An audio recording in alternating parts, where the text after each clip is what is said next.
ఇప్పుడు ఈ కొడుకులు ప్రసాదం తినరు.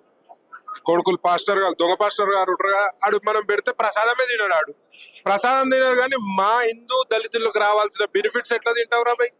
మరి మీరు మీ పరిస్థితి ఏంది అంటే, బెనిఫిట్స్ తీసుకొని అలా వాళ్ళు కూడా వాళ్ళకి ప్యాకేజెస్ ఉంటాయి, హిందువుల నుంచి కన్వర్ట్ చేస్తే ఇన్ని డబ్బులు వస్తాయి కాబట్టి వాళ్ళు ప్యూర్ క్రిస్టియన్స్ కాదు, వాళ్ళు ఒరిజినల్ క్రిస్టియన్స్ కాదు, వాళ్ళు క్రిస్టియన్ ముసుగులో ఉన్న హిందూ ద్రోహులు నా కొడుకులు.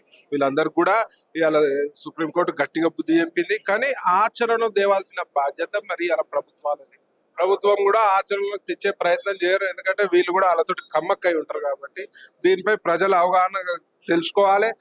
అక్కడ దొంగ ఇప్పుడు ఈస్ట్ వెస్ట్ గోదావరిలో ఒక 1000 మంది దొంగ పాస్టర్లు ఉన్నారు. ఇది ఒక మన తెలంగాణ సమస్య కాదు, భారతదేశ సమస్య.